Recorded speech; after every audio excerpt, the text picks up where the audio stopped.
വിശുദ്ധ ഗ്രന്ഥം നമുക്ക് പരിചയപ്പെടുത്തി തരുന്നത് നമ്മെ അനുഗ്രഹിക്കുന്ന ദൈവത്തെയാണ്. ദൈവം അനുഗ്രഹിക്കുന്ന ദൈവമാണ്. ദൈവത്തിൻ്റെ ഏറ്റവും വലിയ സ്നേഹപ്രകടനമാണ് മനുഷ്യനെ അനുഗ്രഹിക്കുക എന്നുള്ളത്. ഈ വചന പ്രഘോഷണത്തിലൂടെ നാം കടന്നു പോകുന്ന അവസരത്തിൽ പിതാവായ ദൈവത്തിൽ നിന്ന്, പരിശുദ്ധാത്മാവിൽ നിന്ന്, നമ്മുടെ രക്ഷകനായ യേശുക്രിസ്തുവിൽ നിന്ന് നാം പ്രതീക്ഷിക്കുന്ന ഏതാനും അനുഗ്രഹങ്ങൾ മനസ്സിൽ ആദ്യമേ തന്നെ ഓർക്കുക. ഞാൻ ഈ വചന ശ്രവണത്തിലൂടെ ഈ അനുഗ്രഹങ്ങൾ പ്രാപിക്കുവാൻ ഇടയാകട്ടെ എന്ന് മനസ്സിൽ ഒരു നിയോഗം പോലെ വെച്ചുകൊണ്ട് നമുക്ക് ഈ ധ്യാനത്തിലേക്ക് പ്രവേശിക്കാം. അബ്രാഹത്തെ അനുഗ്രഹിക്കുന്ന ദൈവത്തെക്കുറിച്ച് നാം വായിക്കുന്നുണ്ട്.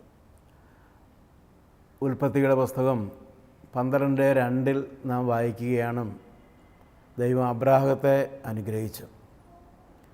നമുക്കറിയാവുന്നതുപോലെ വിശുദ്ധ ബൈബിളിൽ വളരെ വ്യക്തതയിൽ പറയാവുന്നതുപോലെ ചരിത്രം ആരംഭിക്കുന്നത് ഉൽപ്പത്തി പുസ്തകത്തിൻ്റെ 12-ാം അധ്യായം മുതൽ ആണ്. 1 മുതൽ 11 വരെയുള്ള അധ്യായങ്ങളിൽ ഒരു പ്രത്യേക രീതിയിൽ ദൈവം എങ്ങനെയാണ് മനുഷ്യനെ സൃഷ്ടിച്ചത്, മനുഷ്യനെങ്ങനെയാണ് ദൈവത്തിൽ നിന്ന് അകന്നുപോയത്, സൃഷ്ടിച്ച അവസരത്തിൽ മനുഷ്യൻ്റെ അവസ്ഥ എങ്ങനെയായിരുന്നു, മനുഷ്യൻ സ്വയം സ്വാതന്ത്ര്യം ദുരുപയോഗിച്ചപ്പോൾ മാത്രമാണ് മനുഷ്യന് പാപപ്രലോഭനമുണ്ടാകുക, ഇങ്ങനെ പല കാര്യങ്ങളെക്കുറിച്ചൊക്കെ 11 അധ്യായങ്ങൾ പറയുന്നുണ്ട്. 12-ാം അധ്യായമാകുമ്പോൾ യഹോവയായ ദൈവം അബ്രാഹത്തോട് സംസാരിക്കുകയാണ്. അബ്രാഹത്തോട് പറഞ്ഞു, ഞാൻ നിന്നെ അനുഗ്രഹിക്കുന്ന ദൈവമാണ്, നീ ഒരു അനുഗ്രഹമായിരിക്കും, നീ വഴി ധാരാളം പേര് അനുഗ്രഹിക്കപ്പെടും. അബ്രാഹത്തിന് കൊടുത്ത അനുഗ്രഹമാണ്, നീ ഒരു അനുഗ്രഹമായിരിക്കും, നീ വഴി ധാരാളം പേര് അനുഗ്രഹിക്കപ്പെടും.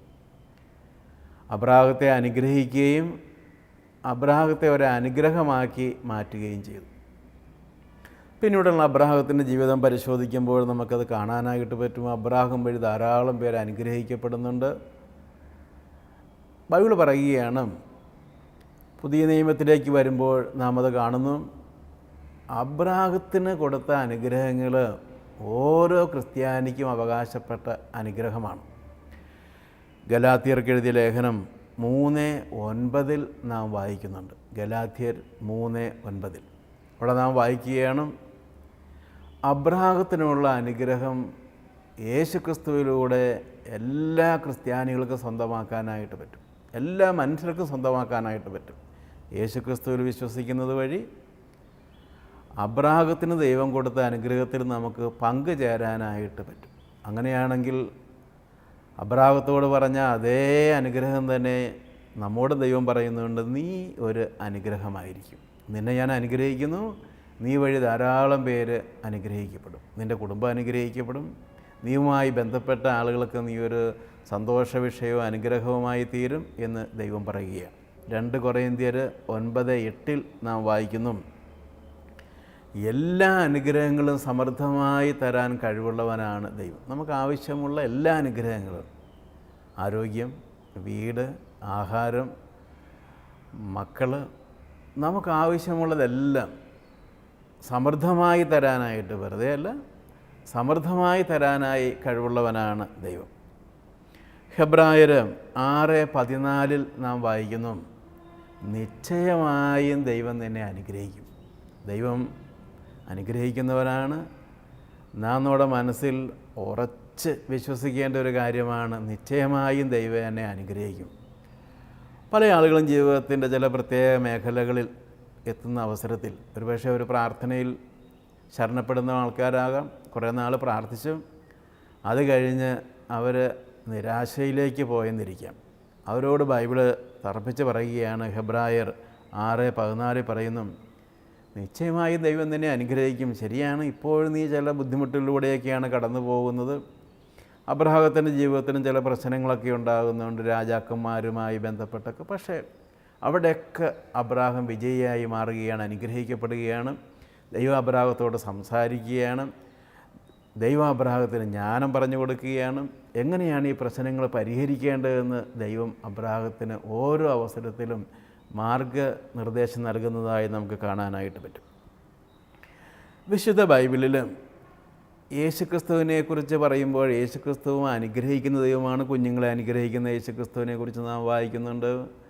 രോഗികളെ സ്പർശിച്ച് സൗഖ്യപ്പെടുത്തുന്ന യേശുക്രിസ്തുവിനെക്കുറിച്ച് നാം വായിക്കുന്നുണ്ട്. യേശുക്രിസ്തു അനുഗ്രഹിക്കുന്ന ദൈവമാണ്.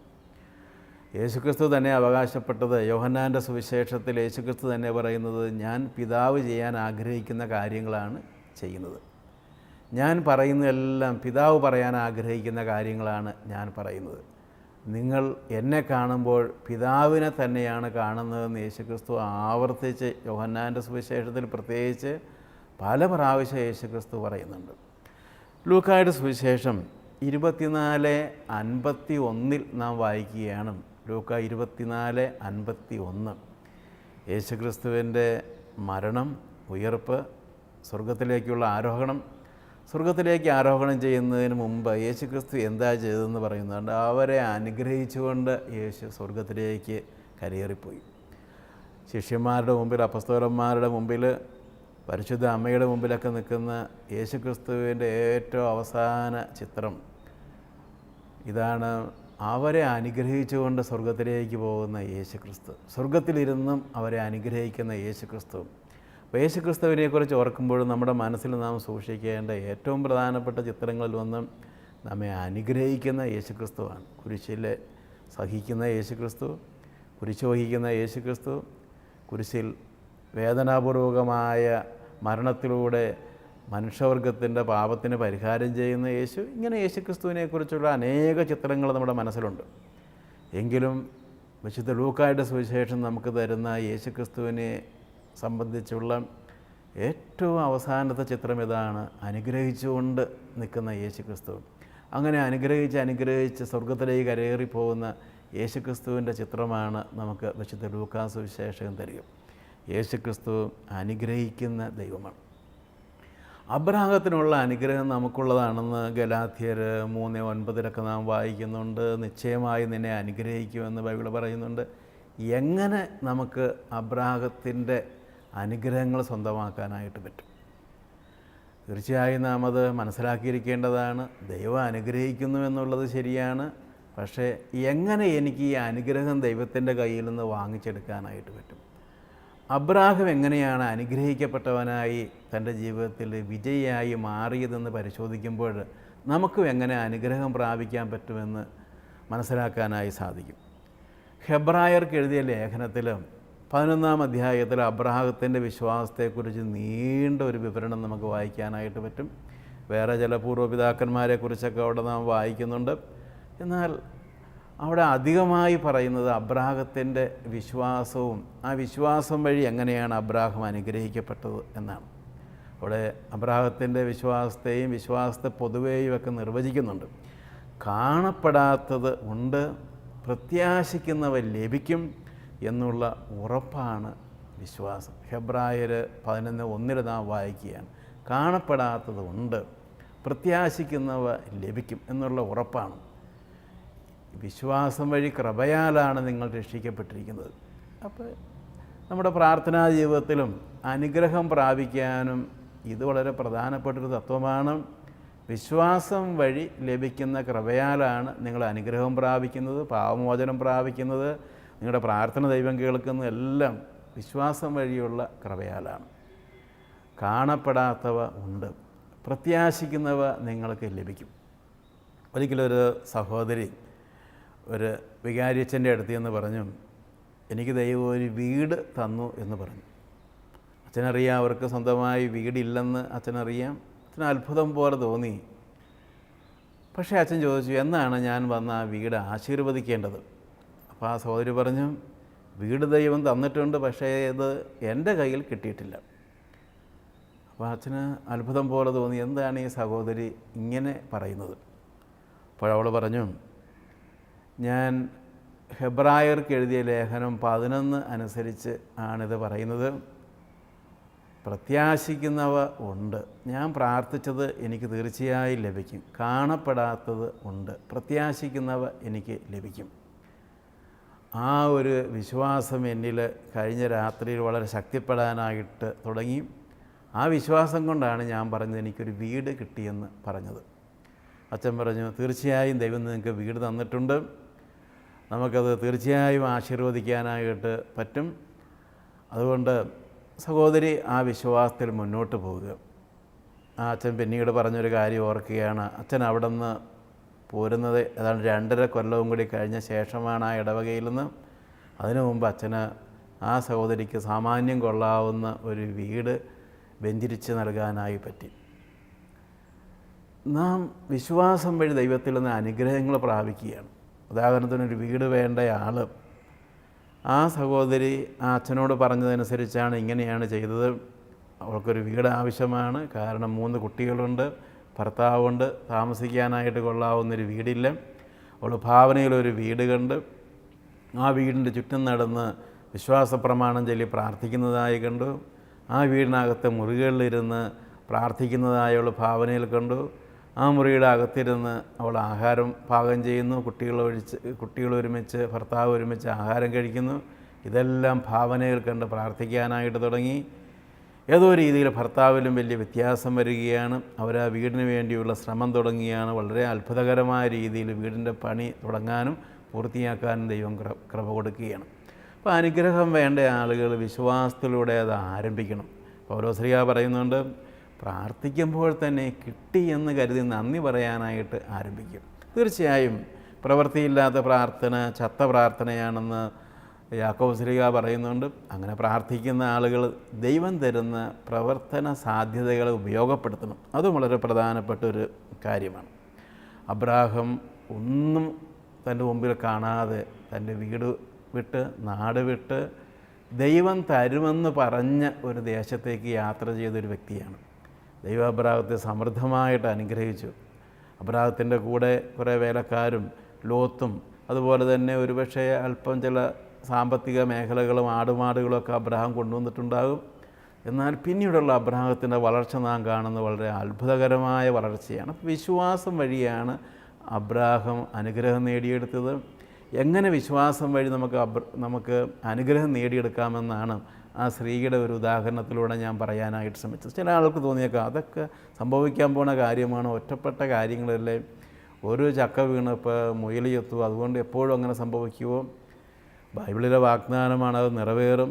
നമ്മുടെ വിശ്വാസം വളരെ ശക്തിയുള്ളതും ആ വിശ്വാസം തീർച്ചയായിട്ടും എൻ്റെ പ്രവൃത്തിയിലേക്ക് വരുമെന്ന് നാം മനസ്സിൽ അടിയുറച്ച് വിശ്വസിക്കുകയും ചെയ്യുന്നുണ്ടെങ്കിൽ അത് തീർച്ചയായും സംഭവിക്കുക തന്നെ ചെയ്യും.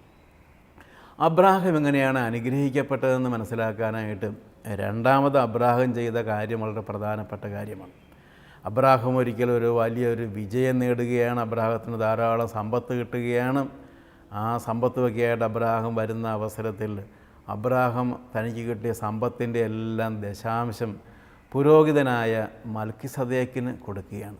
മൽക്കിസദേക്ക് എന്ന പേരായ പുരോഹിതൻ അദ്ദേഹത്തെ അനുഗ്രഹിച്ചു. അപ്പോൾ ദൈവത്തിൻ്റെ അനുഗ്രഹം നമുക്ക് കിട്ടാനുള്ള ഒരു മാർഗമാണ് അത് വ്യക്തികളിലൂടെ, പ്രത്യേകിച്ച് ദൈവം നിയോഗിച്ച വ്യക്തികളിലൂടെയുള്ള അനുഗ്രഹം വഴി കിട്ടാം.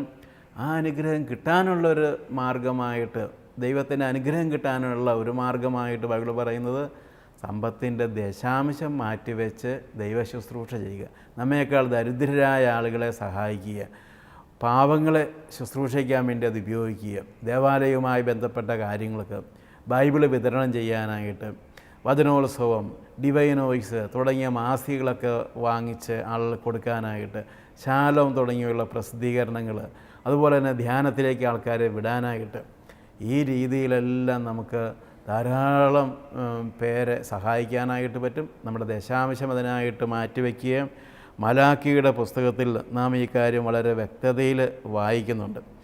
3:8 മുതൽ 10 വരെയുള്ള വാക്യങ്ങൾ, മലാക്കി 3-ാം അധ്യായം 8 മുതൽ 10 വരെയുള്ള വാക്യങ്ങൾ.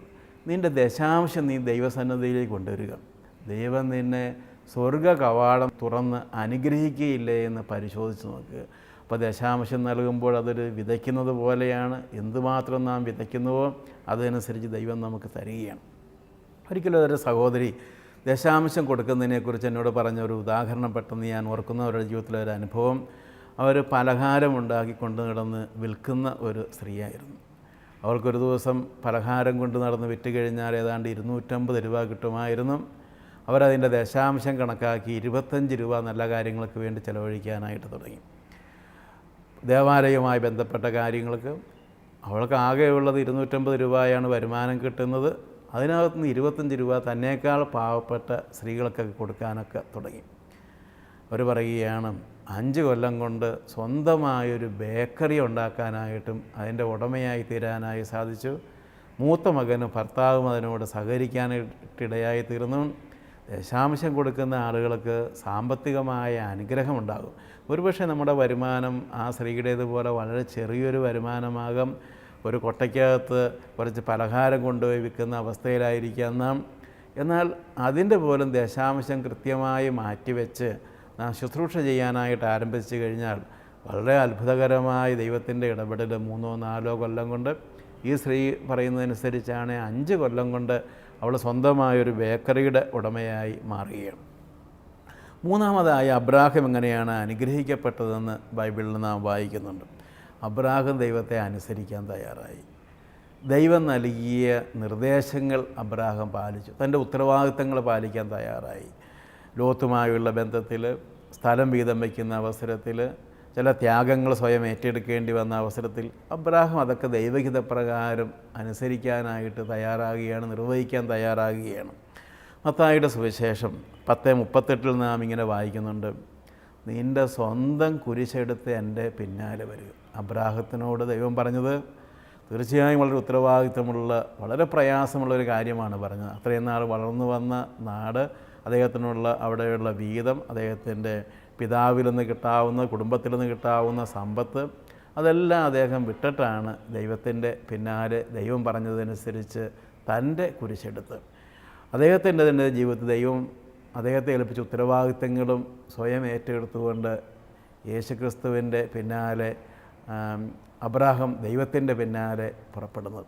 യേശുക്രിസ്തു തൻ്റെ അപ്പസ്തോലന്മാരോട് പറഞ്ഞതും ഇതുതന്നെയാണ്, നിങ്ങൾ വഹിക്കേണ്ടത് എൻ്റെ കുരിശല്ല, സ്വന്തം കുരിശെടുത്ത് എൻ്റെ പിന്നാലെ വരും. നമുക്കറിയാം, ഇവിടെ കുരിശെന്ന് പറഞ്ഞാൽ ഉദ്ദേശിക്കുന്നത് നമ്മൾ മനഃപൂർവ്വം സഹനം ചോദിച്ച് വാങ്ങിക്കുന്നതൊന്നുമല്ല. ചില വിശുദ്ധന്മാരങ്ങനെ ചെയ്തിട്ടുണ്ട്. നമ്മുടെ എല്ലാവരുടെയും ജീവിതത്തിൽ ഒത്തിരി കുരിശുകളുണ്ട്. ഉദാഹരണത്തിന്, ഞാനൊരു നല്ല പ്രസംഗം ഒരുങ്ങണമെങ്കിൽ അത് എൻ്റെ ഉത്തരവാദിത്തമാണ്. അതിനകത്തൊരു കുരിശുണ്ട്. ഞാൻ അതിനു വേണ്ടി ബൈബിൾ വായിക്കണം, പുസ്തകങ്ങൾ നോക്കണം, ചിന്തിക്കണം. അപ്പോൾ നല്ലൊരു പ്രസംഗം പറയണമെങ്കിൽ അതിൻ്റെ പിന്നിൽ നമുക്ക് യേശുക്രിസ്തു പറഞ്ഞ കുരിശ് കാണാനായിട്ട് പറ്റും. ഒരു കൊച്ച് നേഴ്സറിയിലെ പഠനം ആരംഭിക്കുമ്പോൾ തന്നെ അതിൻ്റെ ജീവിതത്തിൽ കുരിശുകൾ ആരംഭിക്കുകയാണ്. നേഴ്സറി ടീച്ചർ പറഞ്ഞു, നീ 10 പ്രാവശ്യം നാളെ വരുമ്പോൾ എ എന്നുള്ള അക്ഷരം എഴുതിക്കൊണ്ടുവരണം. അത് ആ കൊച്ചിൻ്റെ ഉത്തരവാദിത്തമാണ്. ഉത്തരവാദിത്തങ്ങൾ നിർവഹിക്കാതെ ഒരിക്കലും നമുക്ക് അനുഗ്രഹത്തിലേക്ക് പ്രവേശിക്കാനായിട്ട് പറ്റുകയില്ല. മത്തായിയുടെ സുവിശേഷം 10:38, ദൈവം നിങ്ങളെ ഏൽപ്പിച്ചിരിക്കുന്ന നിങ്ങളുടെ കുരിശെടുത്ത് യേശുക്രിസ്തുവിൻ്റെ പിന്നാലെ ചെല്ലുക, ദൈവത്തിൻ്റെ പിന്നാലെ ചെല്ലുക. അബ്രാഹാം തീർച്ചയായും അതിന് നമുക്ക് വലിയൊരു ഉദാഹരണമാണെന്ന് നമുക്ക് മനസ്സിലാക്കാനായിട്ട് പറ്റും. മത്തായിയുടെ സുവിശേഷം 10:22 നാം വായിക്കുന്നുണ്ട്, അവസാനം വരെ നിങ്ങൾ പിടിച്ചു നിൽക്കുക, നിങ്ങൾക്ക് തീർച്ചയായും അനുഗ്രഹം കിട്ടും, രക്ഷ കിട്ടും. ഒരു പ്രാവശ്യം തോറ്റുപോയി, ഒരു പ്രാവശ്യം പരാജയപ്പെട്ടു എന്ന് കരുതി നിങ്ങൾ അവസാനിപ്പിക്കരുത്. അവസാനം വരെ പിടിച്ചു നിൽക്കുക. ഒരു സഹോദരി എന്നോട് പറഞ്ഞ അവളുടെ ജീവിതാനുഭവം ഞാൻ ഓർക്കുകയാണ്. അവളുടെ പിതാവ് വളരെ വലിയൊരു പിശുക്കനായിരുന്നു. അതുകൊണ്ട് അവർ വലിയ സമ്പന്നരാണെങ്കിലും ആ പിതാവ് ഈ മകളുടെ കല്യാണത്തിൻ്റെ അവസരം വന്നപ്പോൾ ഇങ്ങനെ ഒരു തീരുമാനമെടുത്തു. വലിയ രീതിയിൽ പണമൊന്നും മുടക്കാത്ത രീതിയിൽ, ഷെയറൊന്നും കൊടുക്കാത്ത രീതിയിൽ എങ്ങനെ അവളെ കല്യാണം കഴിപ്പിച്ച് വിടാനായിട്ട് പറ്റും. അവളെ കല്യാണം കഴിപ്പിച്ച് വിട്ടത് ഒരു 2ാം കെട്ടുകാരൻ്റെ കൂടെയാണ് വിട്ടത്. കാര്യമായ ഷെയറൊന്നും കൊടുക്കേണ്ടതായിട്ട് വന്നില്ല. അവൾ ആ വീട്ടിൽ ചെന്നു. അവൾ മനഃപൂർവ്വം കണ്ടുപിടിച്ച ഭർത്താവൊന്നുമല്ല, അവളുടെ അപ്പൻ അവൾക്ക് വേണ്ടി കണ്ടുപിടിച്ച ഭർത്താവ്. അവൾക്ക് വലിയ ദുഃഖവും പ്രയാസവും ദേഷ്യവും സ്വയം വെറുപ്പും ഒക്കെ തോന്നി. ഭർത്താവ് ഒരു പ്രത്യേക സ്വഭാവക്കാരൻ, അമ്മായിയമ്മ വേറൊരു രീതിയിൽ, നാത്തൂന്മാർ വേറൊരു രീതിയിൽ, 3 അനിയന്മാരുണ്ട് ഭർത്താവിന്. ഇവളുടെ കുടുംബ സാഹചര്യവുമായിട്ട് യാതൊരു രീതിയിലും പൊരുത്തപ്പെടാത്തൊരു കുടുംബത്തിലാണ് അവൾ വന്നെത്തിയിരിക്കുന്നത്. പ്രാർത്ഥന കാര്യമായിട്ടില്ല, സാംസ്കാരികമായി വളരെ വ്യത്യസ്തമായൊരു സാഹചര്യം. ഇവൾക്ക് ആ വീട്ടിൽ നിന്ന് ഓടിപ്പോരണമെന്ന് തോന്നി. അങ്ങനെ 3 മാസം കഴിഞ്ഞപ്പോഴും അവളുടെ മനസ്സിൽ പെട്ടെന്നൊരു ചിന്ത വരികയാണ്, ദൈവം എനിക്ക് തന്നതാണ് എൻ്റെ ഈ ഭർത്താവിന്. ഞാൻ മനഃപൂർവ്വം പാപം ചെയ്യാൻ പോയിട്ട് കിട്ടിയതല്ല. കഠിനമായ ദേഹോദരവൊന്നുമില്ല. എന്നെ സ്നേഹിക്കാനോ അല്ലെങ്കിൽ വേണ്ടതുപോലെ എങ്ങനെയാണ് ജീവിക്കേണ്ടതെന്ന് സമ്പത്ത് നോക്കേണ്ടതെന്നും അറിയാൻ പാടില്ല. വേറെ പ്രത്യേകിച്ച് പ്രശ്നമൊന്നും ആ വീട്ടിലില്ല. ഞാൻ പ്രതീക്ഷിച്ചതുപോലെ ഉള്ളൊരു വീടല്ലെന്ന് മാത്രമേ ഉള്ളൂ. എനിക്ക് വേണമെങ്കിൽ അവിടെ ജീവിക്കാനൊക്കെ ഉള്ള സാഹചര്യങ്ങൾ അവിടെയുണ്ട്, ഞാൻ പ്രതീക്ഷിക്കുന്ന പോലെ അല്ലെങ്കിലും. അവളുടെ മനസ്സിൽ വലിയൊരു വ്യത്യാസം വരുത്തുകയാണ്. അവളുടെ ഭർത്താവിനെ സ്നേഹിക്കാനായിട്ട് തുടങ്ങി. ആ വീട്ടിൽ അവൾ സന്ധ്യാപ്രാർത്ഥന തുടങ്ങി. അവളുടെ ഭർത്താവിൻ്റെ അപ്പനെയും അമ്മയൊക്കെ ഞായറാഴ്ചകളിൽ പള്ളിയിൽ പോകാനായിട്ട് കൂടെ കൊണ്ടുപോകാനായിട്ട് തുടങ്ങി. അനിയന്മാർ ഓരോരോ ചെറിയ കാര്യങ്ങളൊക്കെ പഠിക്കാനായിട്ട് പ്രേരിപ്പിച്ച് അവരെ ഗൾഫിലേക്കും മറ്റും എല്ലാം പറഞ്ഞു വിട്ടു. 10-65 വയസ്സുള്ള ആ സഹോദരി പറയുകയാണ്, ഞാൻ ആ വീട്ടിൽ വന്ന് കയറിയത് എനിക്ക് 22 വയസ്സുള്ളപ്പോഴാണ്. ഇപ്പോഴെൻ്റെ കുടുംബം ഞാൻ ജനിച്ചു വളർന്ന എൻ്റെ അപ്പൻ്റെ കുടുംബത്തേക്കാൾ വളരെ ഐശ്വര്യമുള്ളൊരു കുടുംബമായിട്ട് മാറി. ഞാൻ അവിടെ ചെന്ന നാളുകളിൽ എനിക്ക് തോന്നിയ ബുദ്ധിമുട്ടും പ്രയാസവും കാരണം അത് ഉപേക്ഷിച്ച് പോന്നിരുന്നുവെങ്കിൽ, പിടിച്ചു നിൽക്കാതെ പോന്നിരുന്നുവെങ്കിൽ എനിക്കൊരിക്കലും ഈ അനുഗ്രഹങ്ങൾ ഐശ്വര്യങ്ങൾ കാണാൻ പറ്റുമായിരുന്നില്ല. നല്ല 5 കുട്ടികളെ എനിക്ക് കിട്ടി. അവരൊക്കെ വളരെ നല്ല നിലയിലായി തീർന്നു. യേശുക്രിസ്തു പറഞ്ഞത് സത്യമാണ്. മത്തായിയുടെ സുവിശേഷം 10:22 അവസാനം വരെ പിടിച്ചു നിൽക്കുന്നവർക്ക് രക്ഷ പ്രാപിക്കാനായിട്ട് പറ്റും. മറ്റൊരു വളരെ പ്രധാനപ്പെട്ട കാര്യമാണ് അലസത ഉപേക്ഷിക്കുക എന്നുള്ളത്. പല ആളുകൾക്കും പല കാര്യവും നേടാൻ പറ്റാത്തതിന് കാരണം ദൈവം അവരെ അനുഗ്രഹിക്കാത്തത് കൊണ്ടൊന്നുമല്ല. യേശുക്രിസ്തു തന്നെ വളരെ വ്യക്തതയിൽ പറയുന്നുണ്ടല്ലോ, താലന്തുകളുടെ ഉപമയിൽ. ഒരാൾക്ക് 5 താലന്ത്, ഒരാൾക്ക് 2 താലന്ത്, ഒരാൾക്ക് 1 താലന്ത്. അതിലൊരാൾ ആ താലന്തുകൾ വർദ്ധിപ്പിക്കാതെ അയാളതുകൊണ്ട് കുഴിച്ചിടുകയാണ്. യജമാനന് വന്ന് അയാൾ പല നീതീകരണങ്ങളൊക്കെ പറയുന്നുണ്ട്. എനിക്ക് അങ്ങേ പേടിയായിരുന്നു, ഞാൻ തോറ്റുപോകുമോ, ഇത് വല്ലതും ചെയ്തു കഴിഞ്ഞാൽ നഷ്ടപ്പെട്ടു പോകുമോ എന്ന ചിന്തയൊക്കെയായിരുന്നു. യജമാനൻ പറഞ്ഞു, അങ്ങനെയാണെങ്കിൽ നിനക്കിത് പലിശക്കെങ്കിലും കൊടുക്കാമായിരുന്നുള്ളൂ. അപ്പോൾ നിനക്ക് ഈ പലിശയെങ്കിലും എൻ്റെ കൈ കൊണ്ട് തരാനായിട്ട് പറ്റിയേനെ. സത്യത്തിൽ അയാൾ അലസനായിരുന്നുവെന്ന് യജമാനൻ വ്യക്തമാക്കുകയാണ്. ദൈവം എന്തെല്ലാം അനുഗ്രഹങ്ങളുടെ സ്രോതസ് നമ്മുടെ മുമ്പിൽ തുറന്നിട്ട് കഴിഞ്ഞാലും നാം അലസരാണെങ്കിൽ നമുക്കതൊന്നും നേടാൻ പറ്റിയെന്ന് വരികയില്ല. ധാരാളം ആളുകൾ അവർക്ക് ഉപയോഗിക്കാവുന്ന നല്ല സമയം സീരിയൽ കണ്ട്, സിനിമ കണ്ട് കളയുന്നുണ്ട്. ഒരു സഹോദരി ഇങ്ങനെ അലസതയെക്കുറിച്ച് കേട്ടതിന് ശേഷം അവളൊരു തീരുമാനമെടുത്തു, ഞാൻ സീരിയൽ കണ്ട് എന്തോരം നേരമാണ് കളയുക, എനിക്ക് തയ്യൽ അറിയാം. അവളൊരു ചെറിയ തയ്യൽ മെഷീൻ വാങ്ങിച്ച് തയ്യൽ തുടങ്ങി. ക്രമേണ അവർക്ക് അവളുടെ വീട്ടിൽ തന്നെ ധാരാളം തയ്യൽ കിട്ടുകയാണ്. പിന്നീട് വീടിനടുത്ത് ഒരു കടയിലേക്ക് അത് മാറ്റാനായിട്ട് പറ്റുകയാണ്. അലസതയിൽ കഴിഞ്ഞിരുന്ന ആ സ്ത്രീ ഒരു സംരംഭം നടത്തുന്ന ഒരാളായിട്ട് മാറി. 3 പേരെ ചേർത്ത് ഒരു തയ്യൽക്കട നടത്തുന്ന ഒരു സ്ത്രീയായിട്ട് മാറി. പല ആളുകളും പ്രത്യേകിച്ച് അവർക്ക് വീട്ടിൽ കുറച്ച് സാമ്പത്തികമായിട്ടുണ്ട്, ഭർത്താവ് ജോലി ചെയ്യുന്നുണ്ട്, ആഹാരമുണ്ടാക്കുന്നു, ബാക്കി സമയം മുഴുവനും ടി വിയുടെ മുമ്പിലും സിനിമയുടെ മുമ്പിലേക്ക് കളയുകയാണ്. അങ്ങനെയുള്ള സ്ത്രീകൾക്കും അങ്ങനെയുള്ള പുരുഷന്മാർക്കും തീർച്ചയായും അവർക്ക് ചെയ്യാവുന്ന, വീട്ടിലിരുന്ന് തന്നെ ചെയ്യാവുന്ന പല കാര്യങ്ങളുണ്ട്. സാമ്പത്തികമായിട്ട് ഉയരാനായിട്ട് അനുഗ്രഹം നേടാൻ ആഗ്രഹിക്കുന്ന ആളുകൾ അബ്രാഹത്തിന് കിട്ടിയ അനുഗ്രഹം അവർക്കുള്ളതാണെന്ന് വിശ്വസിക്കണം. വിശ്വസിച്ചാൽ മാത്രം പോരാ, അബ്രാഹം എങ്ങനെയാണ് ഈ അനുഗ്രഹങ്ങൾ സ്വന്തമാക്കിയത് എന്ന കാര്യം അവർ മറന്നു പോകരുത്.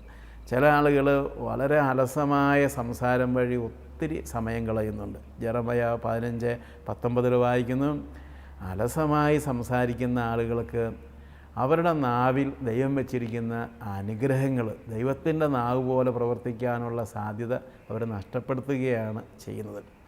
അബ്രാഹത്തിൻ്റെ അനുഗ്രഹം നമുക്ക് അവകാശപ്പെട്ട അനുഗ്രഹമാണ്. അബ്രാഹത്തോട് ദൈവം പറഞ്ഞു, ഉൽപ്പത്തിയുടെ പുസ്തകം 12:2, നീ ഒരു അനുഗ്രഹമായിരിക്കും, ഞാൻ നിന്നെ അനുഗ്രഹിക്കുന്നു, നീ പോകുന്ന സ്ഥലമെല്ലാം അനുഗ്രഹിക്കപ്പെടും. പക്ഷേ ആ ഒറ്റ വാഗ്ദാനം കൊണ്ടൊന്നുമല്ല അബ്രാഹം അനുഗ്രഹിക്കപ്പെട്ടത്.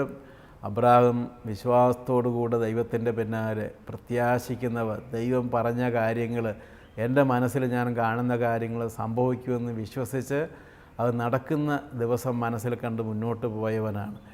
ഒരു കുട്ടിയില്ലായിരുന്നിട്ടും 25 കൊല്ലക്കാലം കുട്ടിക്ക് വേണ്ടി കാത്തിരുന്ന് വിശ്വസിച്ച് കുട്ടിയെ സ്വീകരിച്ചവനാണ് അബ്രാഹാം.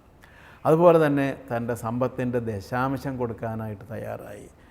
മറ്റൊരു കാര്യമാണ്, അബ്രാഹാം അലസനായിരുന്നില്ല. അബ്രാഹാം തൻ്റെ ജീവിതത്തിൽ ദൈവം പറഞ്ഞ നിർദ്ദേശങ്ങൾ പാലിച്ചു. ബുദ്ധിമുട്ടും പ്രയാസമൊക്കെ വന്നപ്പോൾ പിടിച്ചു നിൽക്കാനായിട്ട് അബ്രാഹാം തയ്യാറായി. നമുക്കും അബ്രാഹാം വലിയൊരു മാതൃകയാണ്.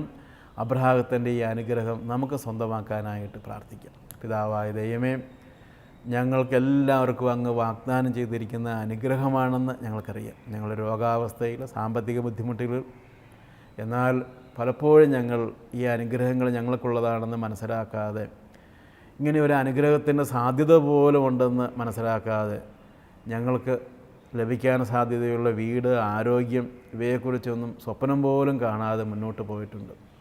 ചോദിക്കുവാൻ നിങ്ങൾക്ക് ലഭിക്കുമെന്നുള്ള യേശുക്രിസ്തുവിൻ്റെ വചനമനുസരിച്ച് പ്രത്യാശയോടെ മുന്നോട്ട് പോകാനും അനുഗ്രഹം പ്രാപിക്കാനും ഞങ്ങൾക്ക് ഇടയാകട്ടെ. ഞങ്ങളെ അങ്ങനെ അനുഗ്രഹിക്കണമേ എന്ന് പ്രാർത്ഥിക്കുന്നു. ദൈവം നമ്മെ എല്ലാവരെയും അനുഗ്രഹിക്കട്ടെ.